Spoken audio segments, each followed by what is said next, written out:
तो जय हिंद दोस्तों। जैसा कि आप लोग का बहुत सारा मैसेज आ रहा था, कमेंट आ रहा था सर कि एसएससी एमटीएस का जो एग्ज़ाम क्लासेस है वो आपका शुरू करना है।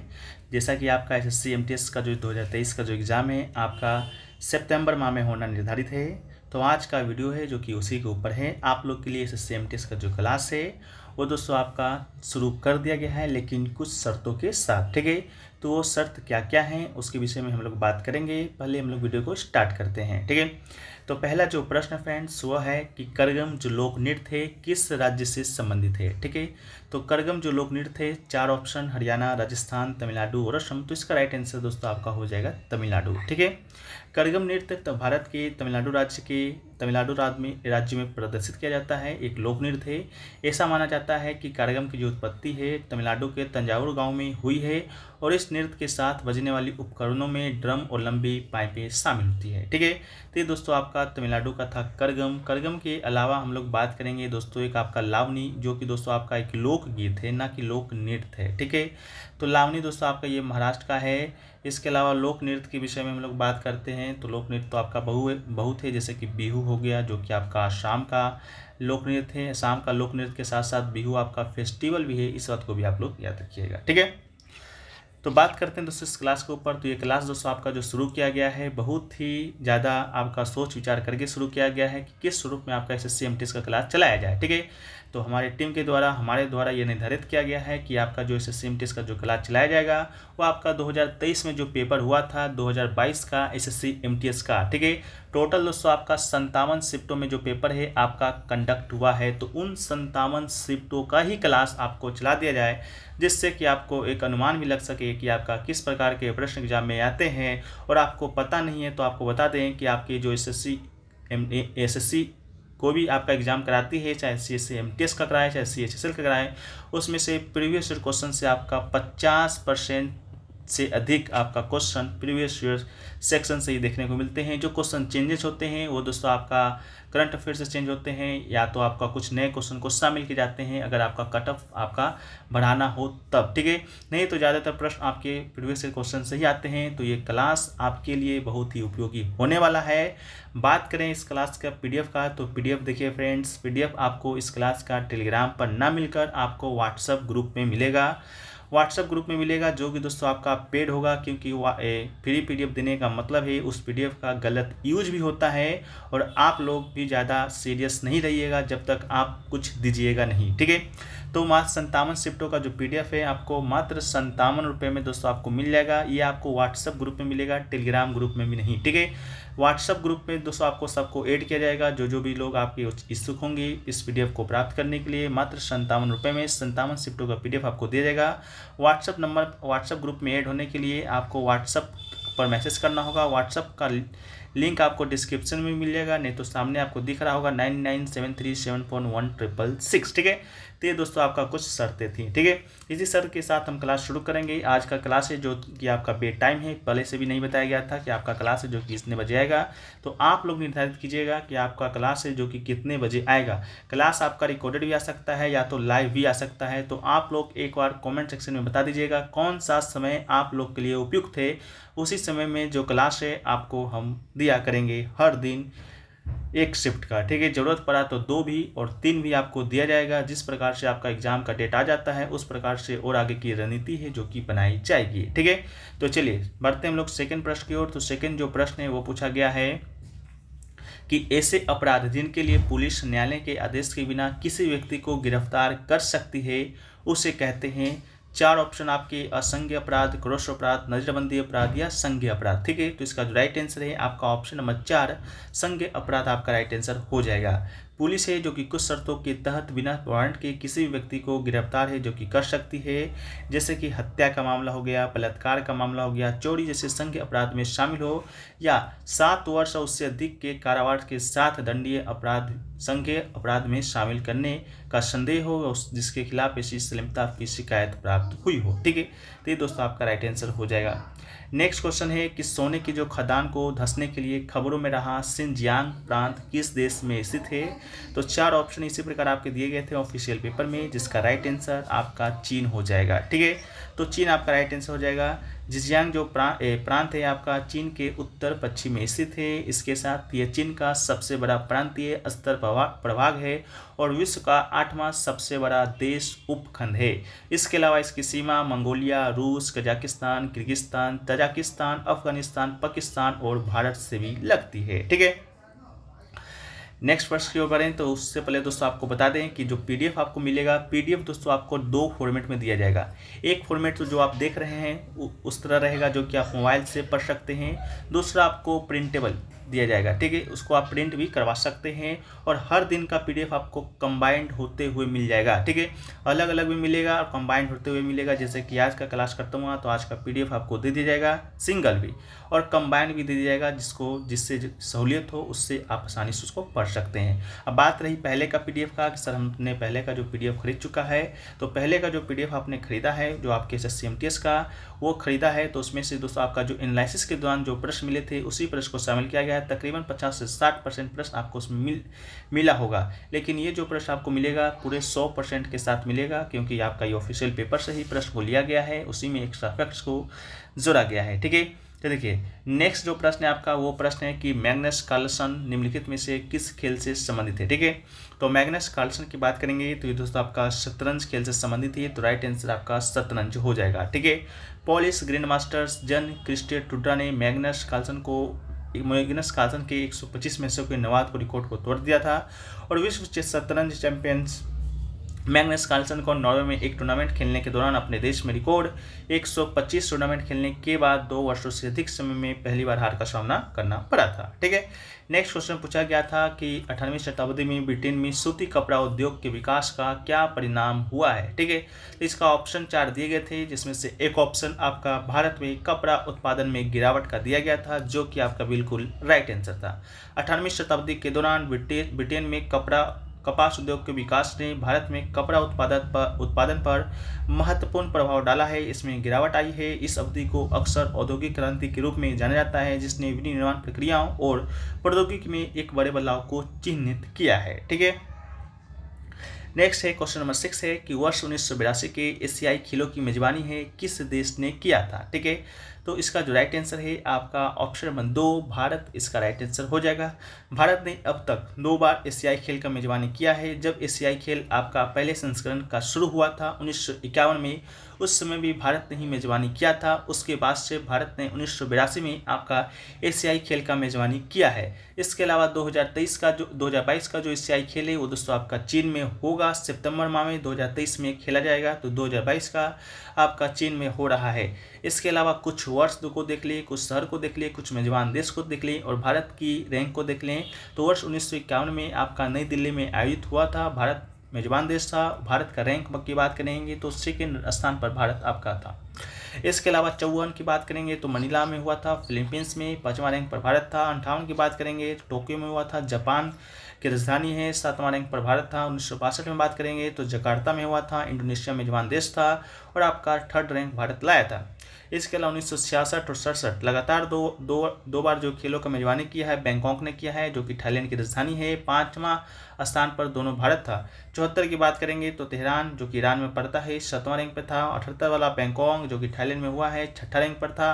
1982 में आपका नई दिल्ली में आपका आयोजित हुआ है, जो कि आपका भारत मेजबान देश था। भारत का रैंक की बात करेंगे तो 5वां रैंक था। ठीक है, नेक्स्ट है आपका कि एस्किमो किस भौगोलिक क्षेत्र से संबंधित है, तो ऑप्शन नंबर 4 जो आपका दिया गया है ध्रुवीय क्षेत्र, इसका राइट आंसर हो जाएगा। एस्किमो की बात करेंगे तो ये दोस्तों आपका एक जनजाति है जो कि मुख्यतः अलास्का जो कि संयुक्त राज्य अमेरिका में पड़ता है, ग्रीनलैंड, कनाडा, पूर्वी साइबेरिया जो कि रूस में पड़ता है, आर्कटिक के उपनगरीय क्षेत्र में पाया जाता है।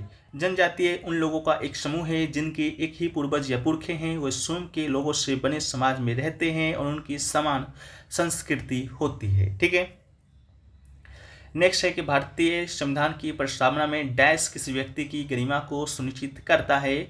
ऑप्शन समानता, स्वतंत्र, बंधुत्व और न्याय। तो इसका राइट आंसर आपका प्रस्तावना में बंधुत्व किसी व्यक्ति की गरिमा को सुनिश्चित करता है। ठीक है, इसके अलावा प्रस्तावना की बात करेंगे तो प्रस्तावना की जो शुरुआत करने वाला जो पहला देश था वो आपका संयुक्त राज्य अमेरिका यानी कि था, और संयुक्त राज्य अमेरिका के संविधान से ही हमारे भारतीय संविधान में प्रस्तावना को लिया गया है, लेकिन आपको ज्ञात रहे कि प्रस्तावना की जो भाषा है वो आपका ऑस्ट्रेलिया के संविधान से लिया गया है। इसके अलावा N.A. पालकीवाला ने प्रस्तावना को संविधान का पहचान पत्र कहा था। जिस प्रकार आपका पहचान पत्र होगा आधार कार्ड, पैन कार्ड, उस प्रकार संविधान का पहचान पत्र किसने कहा था? तो N.A. पालकीवाला ने कहा था। ठीक है। इसके अलावा भारतीय संविधान की प्रस्तावना पंडित नेहरू द्वारा पेश किए गए उद्देश्य प्रस्ताव पर ही आधारित था। ठीक है। इसके अलावा 42वां संविधान संशोधन 1976 के माध्यम से आपको बता दें कि प्रस्तावना में एक संशोधन किया गया था। ठीक है। एकमात्र संशोधन अब तक किया गया है, उसमें 3 शब्द आपका जोड़ा गया था, जो कि समाजवादी था, धर्मनिरपेक्ष यानी पंथ निरपेक्ष भी था, या अखंडता। ये 3 शब्द आपके उसी संविधान संशोधन के माध्यम से जोड़े गए थे। इसके अलावा मुख्य शब्द की बात करेंगे प्रस्तावना में सुसंप्रभुता, समाजवादी, धर्मनिरपेक्ष, लोकतांत्रिक, गणतंत्र, न्याय, स्वतंत्रता, समानता और बंधुत्व, ये सभी दोस्तों आपका क्या है? तो संविधान में निहित आपके मुख्य शब्द हैं। इसके अलावा संविधान की प्रस्तावना पूरे संविधान का सार का प्रतीक है, वह किसी पुस्तक के परिचय की तरह है। संविधान का उद्देश्य की बात करेंगे तो ये उद्देश्य के रूप में न्याय, स्वतंत्रता, समानता और बंधुत्व को निर्देशित करता है। संविधान को अपनाने की जो तिथि है वो तारीख आपको मालूम होगा, 26 नवंबर 1949 को निर्धारित किया गया था। ठीक है। इसके अलावा नेक्स्ट क्वेश्चन पूछा गया कि अशोक के अभिलेख के अनुसार निम्नलिखित में से कौन सा मगध साम्राज्य में एक प्रांतीय केंद्र नहीं था? 4 ऑप्शन दिए जाएंगे या दिए गए थे आपके, तौसली, उज्जैनी, इंद्रप्रस्थ और तक्षशिला। ठीक है। तो आपको बता दें कि इसमें से राइट आंसर दोस्तों आपका हो जाएगा वो आपका इंद्रप्रस्थ हो जाएगा। इसके अलावा मौर्य साम्राज्य में एक कुशल केंद्रीकृत प्रशासनिक व्यवस्था थी। मौर्य साम्राज्य के तहत प्रशासन के बारे में जानकारी का जो मुख्य स्रोत है वो आपका चाणक्य की रचना अर्थशास्त्र है, जिसे कि इतिहास में चाणक्य, विष्णुगुप्त या कौटिल्य भी कहते हैं। ठीक है। इसके अलावा बात करेंगे आपका मेगास्थनीज की पुस्तक के बारे में। मेगास्थनीज का जो पुस्तक है वो आपका इंडिका है, इससे भी आपका मौर्य समाज की जानकारी है जो कि मिलती है। इसके अलावा मौर्य साम्राज्य पाटलिपुत्र में शाही राजधानी के साथ 4 प्रांतों में विभाजित था, जो कि अशोक के अभिलेख से आपका पता चलता है। ठीक है। वो 4 प्रांत कौन कौन से थे? तो आपका एक पूरब में आपका तौसली था, तौसली के अलावा पश्चिम में आपका उज्जैन था, उज्जैन के अलावा दक्षिण में आपका श्रवणगिरी था और उत्तर में आपका तक्षशिला था।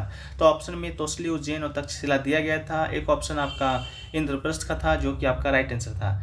नेक्स्ट क्वेश्चन है कि the cell having well organised nucleus with nuclear membrane are designated as. ठीक है। तो इसका राइट आंसर आपका यूकैरियोटिक सेल हो जाएगा। ठीक है। Cell having well organised nucleus with nuclear membrane are designated as eukaryotic cells. ठीक है।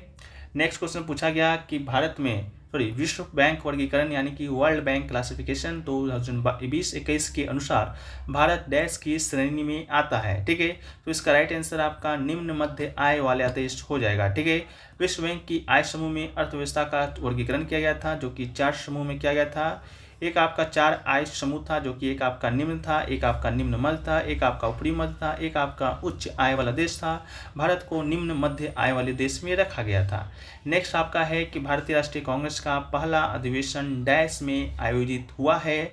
ऑप्शन आपका इस प्रकार दिया गया था, कलकत्ता, बम्बई, लाहौर, सूरत। तो पहला जो अधिवेशन है वो आपका बम्बई में आयोजित हुआ था। मुंबई में भी कहा तो गोकुलदास तेजपाल संस्कृत कॉलेज के एक हॉल में। ठीक है। इसके अलावा भारतीय राष्ट्रीय कांग्रेस का गठन की बात करेंगे तो इसका गठन आपका 1885 में इंपीरियल सर्विस के सदस्य ए.ओ. ह्यूम के द्वारा किया गया था। इसके अलावा पहली बैठक आपका 28 दिसंबर 1885 को हुआ था और इसके जो अध्यक्ष थे आपके व्योमेश चंद्र बनर्जी थे। इसके अलावा पहले अधिवेशन में 72 यानी 72 प्रतिनिधियों ने भाग लिया था, जिसमें से 39 प्रतिनिधि आपके वकील थे। ठीक है। नेक्स्ट है fungi can grow on which of the following items. ठीक है। 4 ऑप्शन है, 4 कथन है, ब्रेड है, पिकल्स है, लीदर है एंड क्लॉथ है। ठीक है। आपको करेक्ट ऑप्शन सही करना है 1 2 3 1 2 1 2 या 1 2 3 4। ठीक है। तो इसका राइट आंसर आपका 1 2 3 4 आपका राइट आंसर हो जाएगा। नेक्स्ट है किस प्रकार की फसल में भूमि का उपयोग है भोजन व चारे की फसल उगाने और पशुधन पालन करने के लिए किया जाता है? तो इसका राइट आंसर आपका मिश्रित कृषि हो जाएगा। ठीक है। मिश्रित कृषि में भूमि का जो उपयोग है भोजन व चारे की फसल उगाने, पशुधन पालने के लिए किया जाता है। यह यूरोप पूर्वी संयुक्त राज्य अमेरिका, अर्जेंटीना, दक्षिण पूर्वी ऑस्ट्रेलिया, न्यूजीलैंड और दक्षिण अफ्रीका में प्रचलित है। ठीक है। नेक्स्ट क्वेश्चन है आपका, निम्नलिखित में से कौन सा अरुणाचल प्रदेश का एक कृषि उत्सव है जो कि गालो जनजाति के द्वारा मनाया जाता है। ठीक है।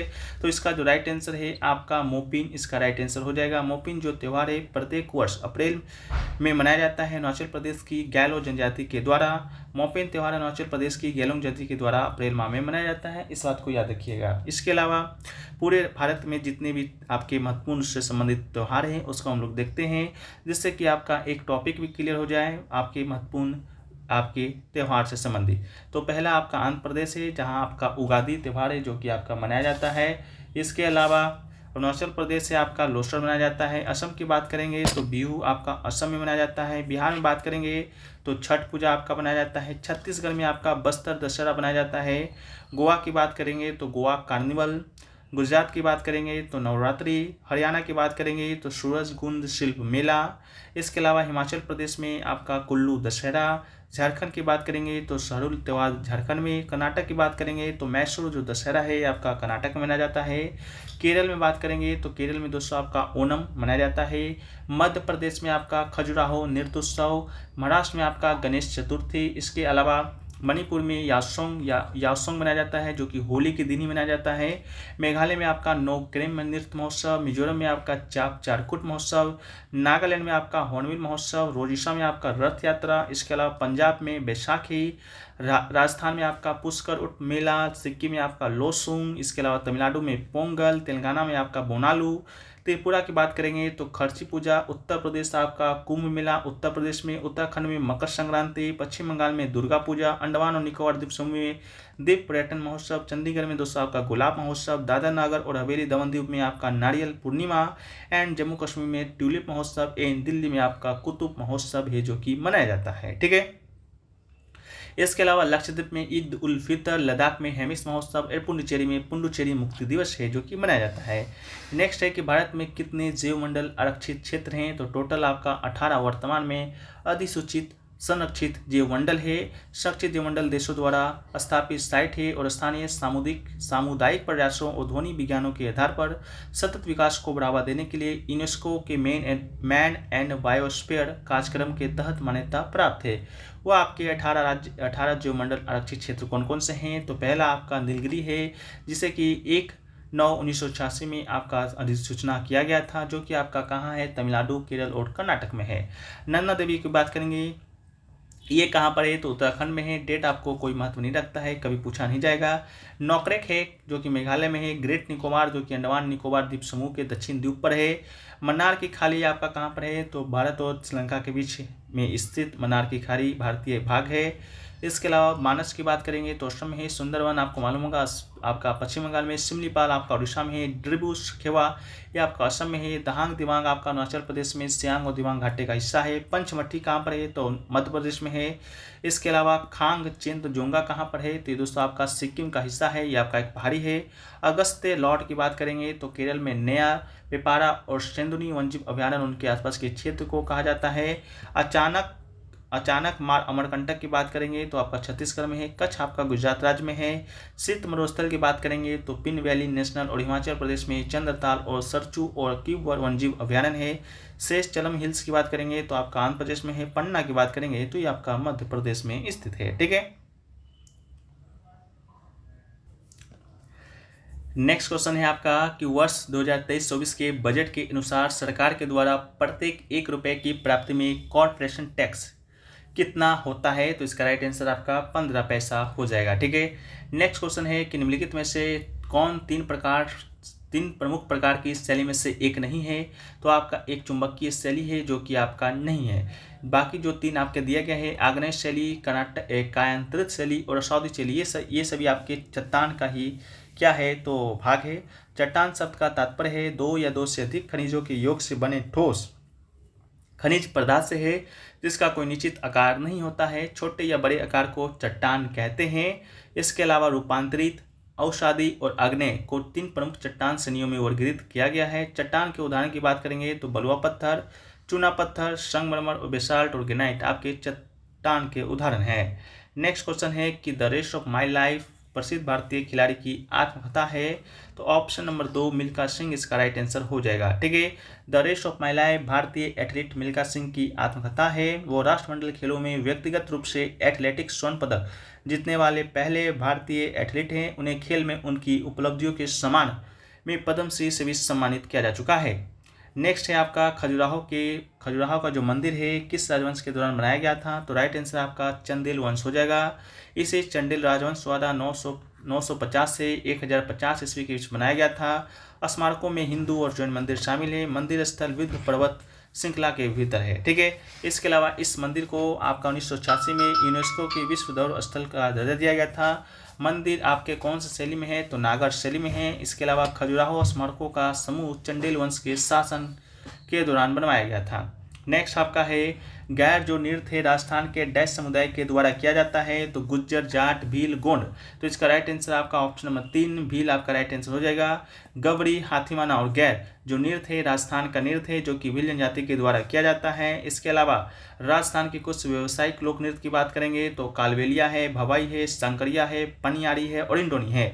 इसके अलावा सामाजिक और धार्मिक लोक नृत्य की बात करेंगे तो तेरह टाली, अग्नि, गवरी, लांगुड़िया, इसके अलावा घूमर, घुड़ला राजस्थान के सामाजिक और धार्मिक लोक नृत्य है। इसके अलावा नेक्स्ट क्वेश्चन है कर्नाटक में दक्कन में मराठों द्वारा वसूले जाने वाले भू राजस्व के 25% भाग को डैश कहा जाता है? तो इसका राइट आंसर आपका चौथ हो जाएगा। ठीक है, मराठा साबों से बचने के लिए चौथ मराठा को दिया जाने वाला क्या है? तो एक भू राजस्व का 1/4 था। भारतीय उपमहाद्वीप में मराठा साम्राज्य के द्वारा 18वीं शताब्दी की शुरुआत में चौथ एक नियमित कर या श्रद्धांजलि थी। ये एक वार्षिक कर था जो कि राजस्व और उत्पादन पर 25% है जो कि लगाया गया था। ठीक है, इसके अलावा इसी के नाम पर इसे चौथ दिया गया था नाम। इसके अलावा यह उन जमीनों पर लगाया गया था जो कि नामात्र के मुगल शासन के अधीन थे।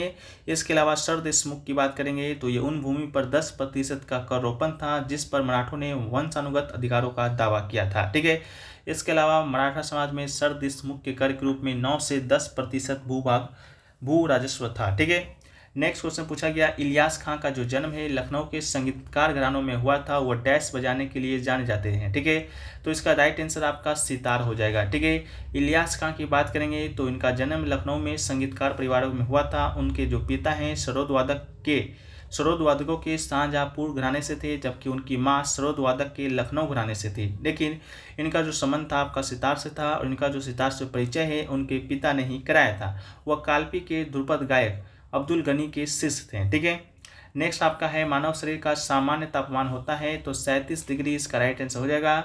मनुष्य के शरीर का जो औसत सामान्य तापमान होता है 37 डिग्री होता है। 38 डिग्री सेल्सियस से अधिक तापमान का जो प्राय होता है वो होता है कि आपको या बीमारी हो गया है या आपका बुखार आ गया है। ठीक है, इसके अलावा मानव शरीर का तापमान व्यक्ति, उम्र, गतिविधि और दिन के समय के अनुसार बदलता रहता है। इसके अलावा अगला क्वेश्चन है आपका लास्ट क्वेश्चन है 25 नंबर कि अगस्त 2022 में भारत के प्रधानमंत्री ने डैश में होमी भाभा कैंसर अस्पताल का उद्घाटन किया था? तो राइट आंसर आपका मोहाली हो जाएगा। 24 अगस्त 2022 को पंजाब के मोहाली में भारत के प्रधानमंत्री नरेंद्र मोदी के द्वारा होमी भाभा कैंसर अस्पताल और अनुसंधान केंद्र का उद्घाटन किया गया था। इसके अलावा होमी भाभा कैंसर अस्पताल और आपका अनुसंधान केंद्र 660 करोड़ से अधिक की लागत से बनाया गया था। ठीक है, तो ये दोस्तों आपका 2 मई का फर्स्ट शिफ्ट का टोटल 25 क्वेश्चन रहा जो कि आपके इंपॉर्टेंट एक्स्ट्रा फैक्ट के साथ था। बाकी आप लोग तैयारी करते हैं तो आप लोग के लिए इंपॉर्टेंट है। बाकी हम लोग मिलते हैं नेक्स्ट वीडियो में, जब तक के लिए जय हिंद।